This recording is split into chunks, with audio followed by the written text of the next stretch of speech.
पछि खायो भनेको होइन मलाई यत्रो कैँची उचाले काट्नु पर्यो यहाँ मैले कमाएको जति पैसाले यहाँ ब्याङ्कको ब्याज तिरेर पुग्दैन जति कमाएँ नि के हो 5 किलो त होला यो देख्यो त हाम्रो दिदीको भनाइ बसी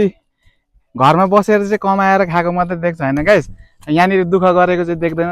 विदेशमा कतिको दुःख छ तपाईहरुले देख्नु भयो होला नि त मेरो लगायत सम्पूर्ण नेपाली दाजुभाइहरुले काम गर्नुहुने विदेशमा बस्नुहुने दुःख गरेर पैसा कमाउनु हुनेहरुलाई कतिको दुःख रहेछ तपाईहरुले बुझ्नु भयो होला नि त तपाईहरुले थाहा भयो होला हैन बसी पैसा आउन अर्काको काम गर्नुपर्छ अर्काको गाली खानुपर्छ यस्तै हो गाइस अनि अब जिन्दगीमा हैन दुःख त गर्नै पर्छ तर पनि अब दुःख भन्दा नि साह्रै दुःख पनि त्यस्तो अति पनि हुन्न हैन